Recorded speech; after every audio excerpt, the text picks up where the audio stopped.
Like Bionicle G2, we're back! Hello! Welcome! This is another episode of the Bionicle Inspiration Series. We're here today to do what we always do. Talk about Bionicle mocks from the community to inspire you to build your own cool looking Bionicle stuff. So today we're going to be talking about Rahi and animals, all that sort of beautiful stuff. I guess it's more specifically Rahi because a lot of these are more focused on the Bionicle lore in that regard. But still, we're going to just have a look at how you yourself could build a cool animal or Rahi if that's what you're looking to do. Or if you're just looking to have a nice look at some cool mocks, we're here to do that as well. So let's start off with the first mock today. The first mock we've got today is called Tiger Mock, and it's by the Biofant Samurai. So I like this. I like that, well, in the email here, he says specifically that this is a Likoro Tiger Mock. So yeah, like I said, more Rahi inspired in this regard. But I also just kind of like that it could also just very easily pass as just a really well-built tiger, you know. So if you are planning on building a Rahi, and I should probably specify for those who don't know, a Rahi is more or less just the name given to Bionicle story-focused animals, for lack of a better term. Most of the Rahi are, sort of, I don't know, interesting takes on different animals and things. And I guess that's one of the beautiful things about building a Rahi. You can take a lot of inspiration from animals in the animal kingdom in our world and just find little ways of adapting them, whether that's sort of a slight aesthetic change to make them look a little bit more biomechanical, or if it's just essentially just adapting a specific animal into Bionicle form, or if you want to kind of do a nice hybrid, you know, maybe combine 2 or 3 animals together, or make a lion or a tiger or an elephant or something that has some, you know, pistons or glowing metal eyes or wings attached to it. You know, there's a lot of different possibilities, of course. But yeah, I like that this mock could pass for both a Rahi and just a normal tiger. The head design on this mock I think is fantastic. I really like some of the little fur additions on the sort of cheeks on this tiger here. I also quite enjoy just the kind of general shaping of the mouth. It does look like the mouth opens up as well in some fashion. I don't know, it's just a really well-built head design overall, you know, the ears being those hand connector pieces, just the sort of way the eyes look, the menacing teeth and everything. It's just a good representation of a tiger in brick-built Bionicle form like this. I think the head design really is the sort of the best part of this mock, honestly.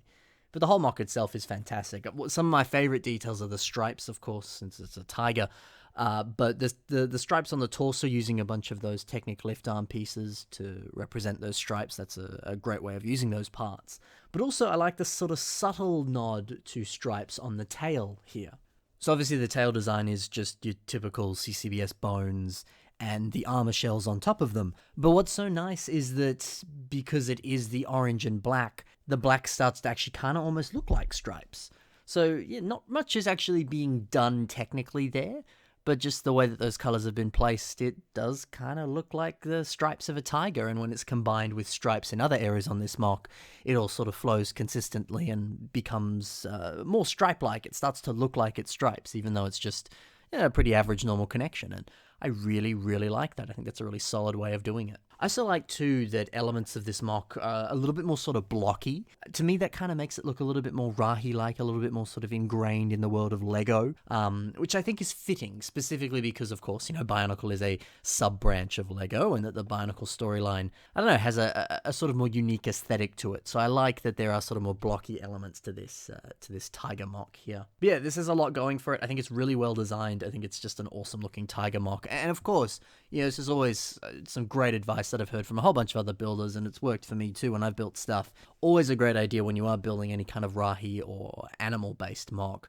Do your research. Go online, look up any kind of pictures, videos, documentaries, whatever that you can find on the animal that you're building, and just sort of study the way that it moves, study the way that it looks. There's a plethora of images of those animals out there, so you can get a nice sort of 360-degree view of what you're building, and it's just a great idea to really study those images and do your best to translate what you're seeing into Lego form, and you'll really be able to sort of nail the general look, aesthetic, and proportions, and all that sort of stuff of what you're making. So, yeah.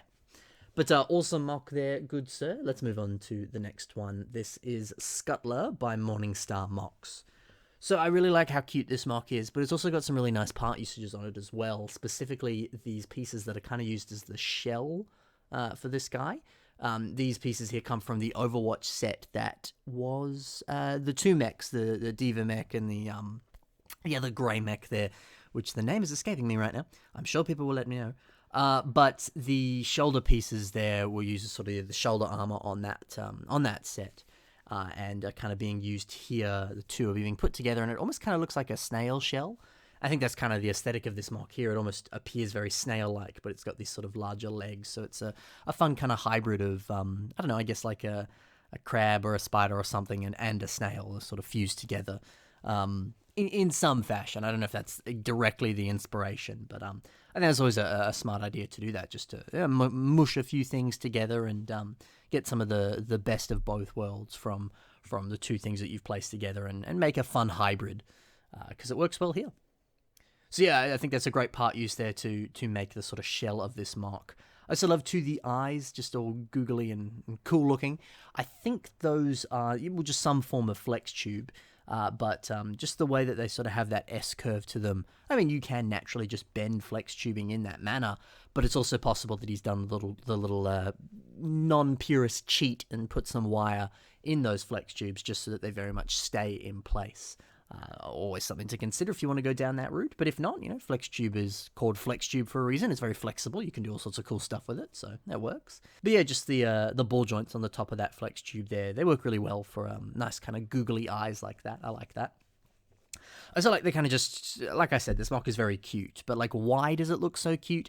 Well, I think that's sort of one of the kind of principles, I guess, for making something that's adorable and cute, is giving them, big, cute, googly eyes, or just sort of big rounded eyes in some fashion, which this mock has, but also giving them sort of, longer limbs or sort of over-proportioned body elements like a really large head or a very small body or stuff like that, just because it kind of leans into that kind of kawaii, cute, adorable aesthetic when things have, big puppy dog eyes and almost look like a sort of smaller version of something that could be much larger, So I think the idea of doing that, having these very, very long claw pieces for the feet on this mock, does help this mock to look extra cute. I like that. So something to consider if you're planning on making a cuter mock, giving them those adorable eyes and maybe some longer or shorter limbs in some fashion. But yeah, this is just a bit more of a sort of simple, quick build here, but still a really good one. So nice work, some good stuff going on here. Let's move on to the next mock. It's by Jake TP, and this is Rahi Fikou Spider. So this one's really cool. I like I don't know, the color scheme on this one really is quite striking. The fact that it is more predominantly black, but just has these little tiny subtle hints of yellow there that they really, really are quite striking. I think this is just a really cool example of a really effective way of kind of blocking out your colors in this regard on this mock here, because I don't know, there's something about the fact that it's a spider, the fact that it's, more typically associated with being a deadly animal that has the capabilities of killing you, and spiders are naturally scary, all that sort of stuff. Just the fact that it has these little subtle hints of yellow like that is almost sort of, I don't know, like a caution sign, or just, it kind of reminds me of some of the like poison dart frogs and stuff that you find in forests and things, where they do have very strong striking colors, and often if they do have those colors, they're more deadly, So the fact that this yellow just really pops against this beautiful black on this mock here, I think is just communicating a lot, because it makes this spider look even more sort of deadly and dangerous, and it's nice, Sometimes little subtle, tiny hints of color like that can actually go quite a long way, and it's really cool to see here. I like too how the leg design on this mock has been done, using those hand connector pieces. And what appear to be some of those kind of lever pieces. They've been sort of taken out and inverted in this case here. So you can see where that minifigure hand piece is being connected into that sort of more sort of semicircle shaped piece there. That is the sort of base of that lever piece, and then it normally has a sort of larger kind of rod that you can kind of move back and forth. That rod's kind of been taken out and then flipped upside down, which, is an illegal technique, but, who cares? If you want to use an illegal technique, knock yourself out. If you don't, that's okay too.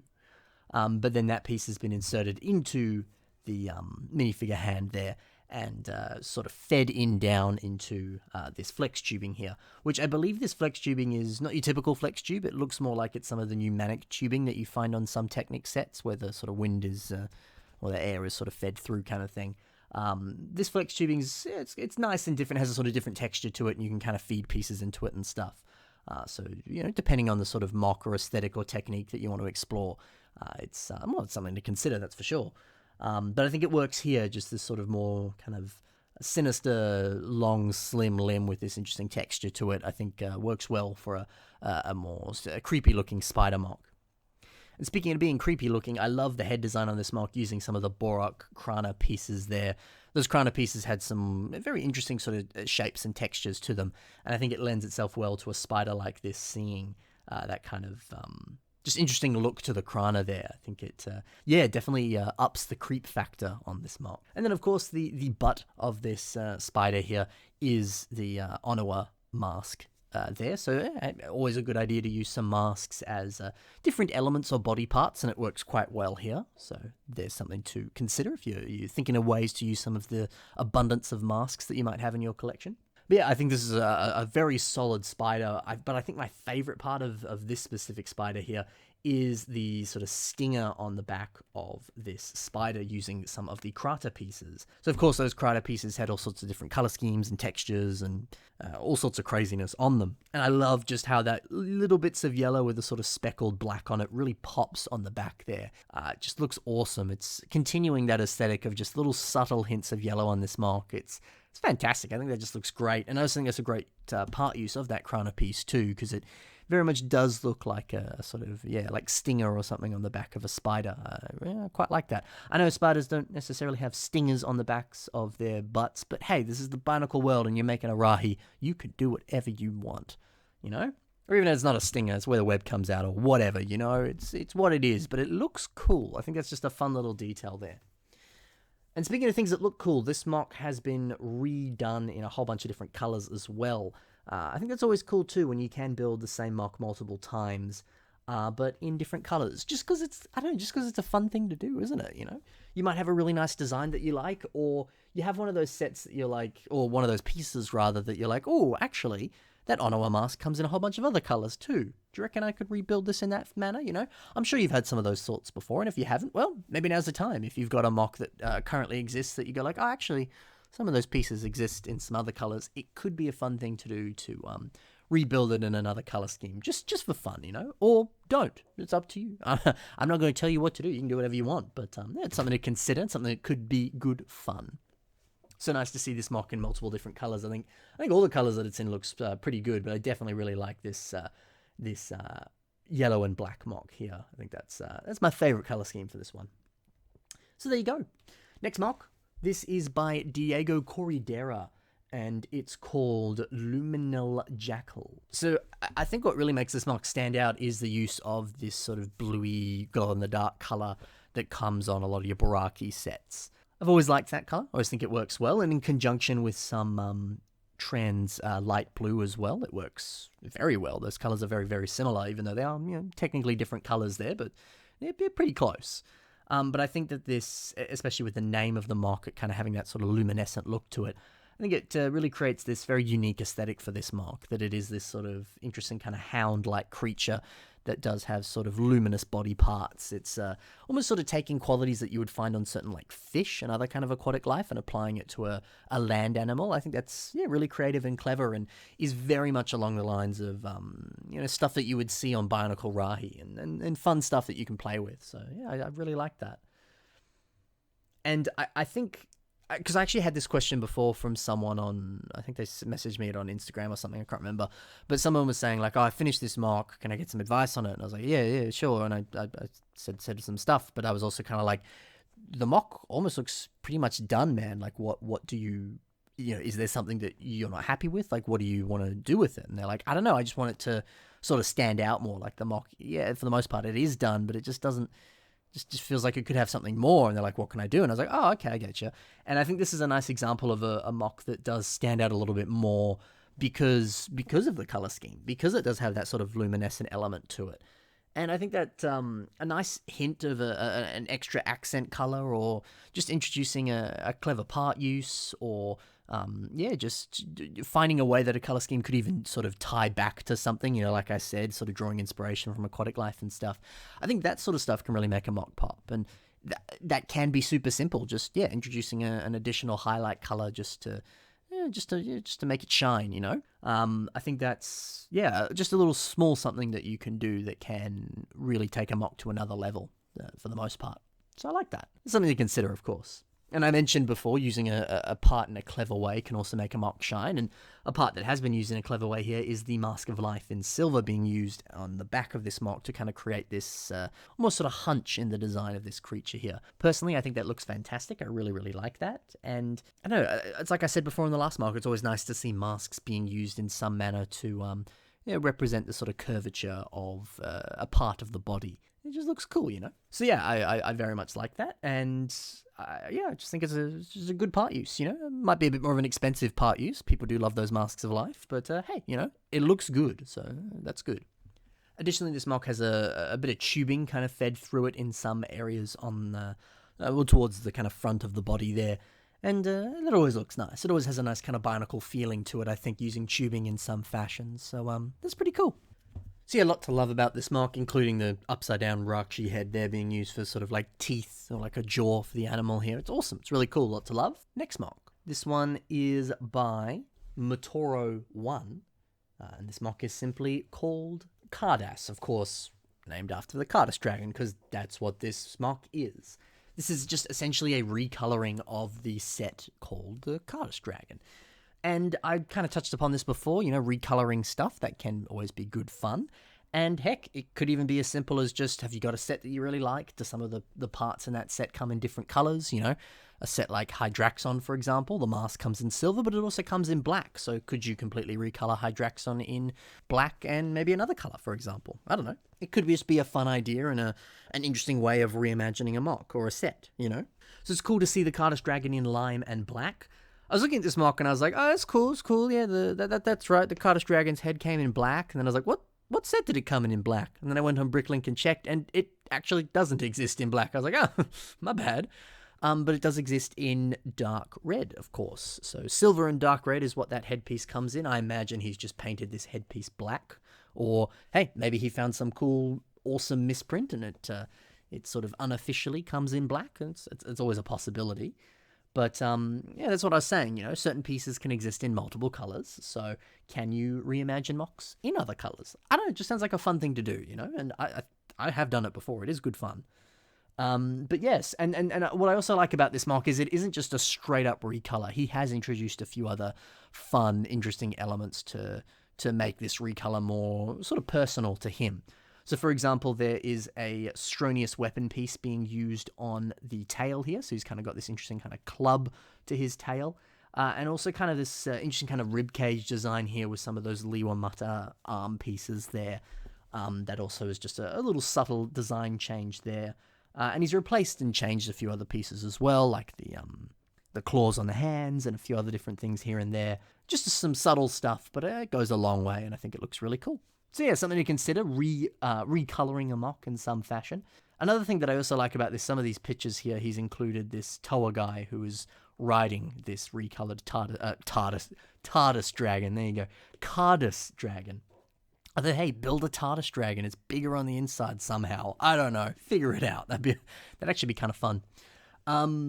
But yeah, I like the idea of maybe you have got a Toa build of some fashion and you want to give them a dragon companion. Well, why not just rebuild the Kardas Dragon? It could just be a more simple way of building a larger scale dragon because, it is as simple as going on lego.com, going to the building instructions section at the very bottom of the screen, and then searching up the Kardas Dragon. The instructions are there for you, and you can more or less just, use the pieces in your collection to build it yourself in a different color scheme. Something to consider, and it could really spruce up another mock that you've got where you want to give them a cool companion or something. So, yeah, I like the idea.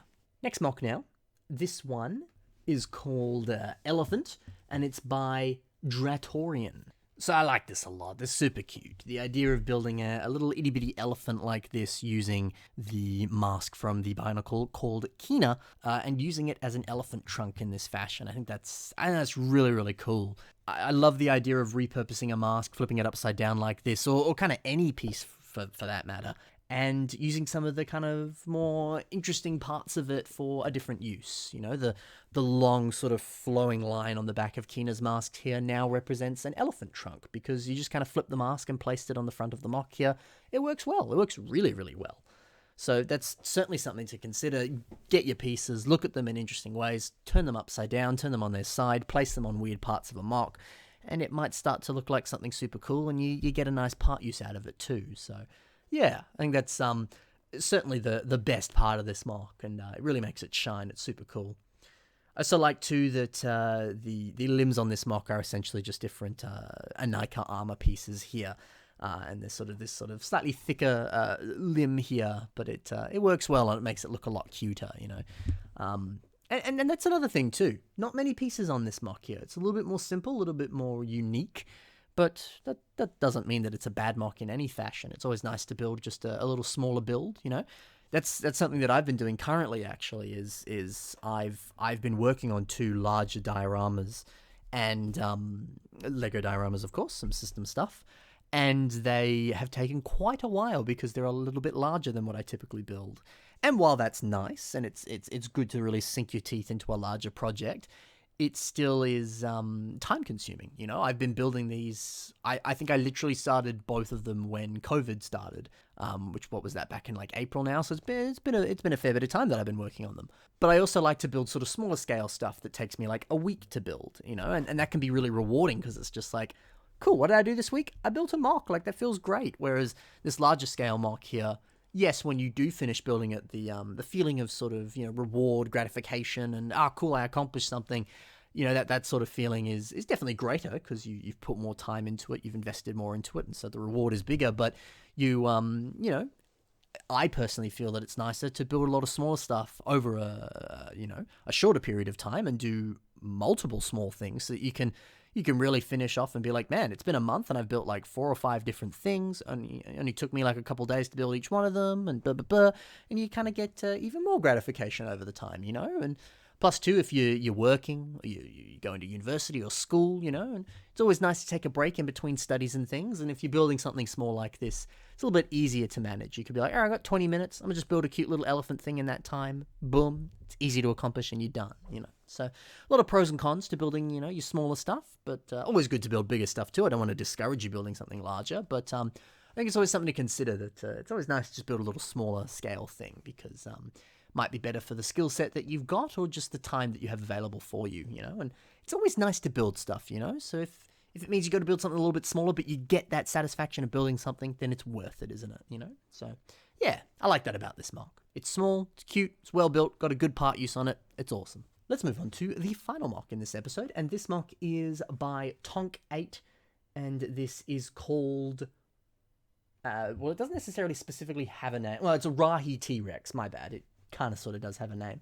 The description on Brickshelf here says that this is a large reptilian Rahi found near Tawahi, and it is a dangerous predator.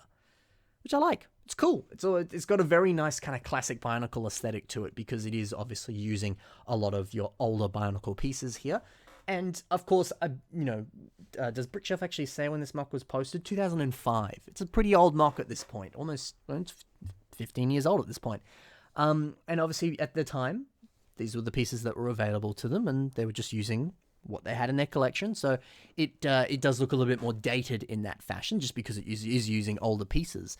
But just because it looks dated doesn't mean it's bad in any sense. I think I personally love that aesthetic of building mocks using older pieces, because there's just a really nice kind of classic Bionicle vibe to them, and it's just, I don't know, I think it's an interesting, fun challenge, even today, if you want to do that, just building using older pieces from older sets, because you've got certain limitations, and you've got certain restrictions with doing that, and often imposing restrictions on yourself can lead to some really creative solutions. It can. Sometimes it can also limit you, but that's just, up to how you build, I guess. But still, I love the aesthetic of this mock. It's always cool to look back on some older stuff and just see what sort of cool things people were doing with the pieces at the time. So taking a look at the head design on this mock, it uses one of those Rakshi back pieces to kind of form the sort of snout of this T-Rex. And I think that's a fantastic part use, and I think, honestly, it works quite well at representing the look of a Tyrannosaurus Rex. And it's just a nicely shaped kind of head design there.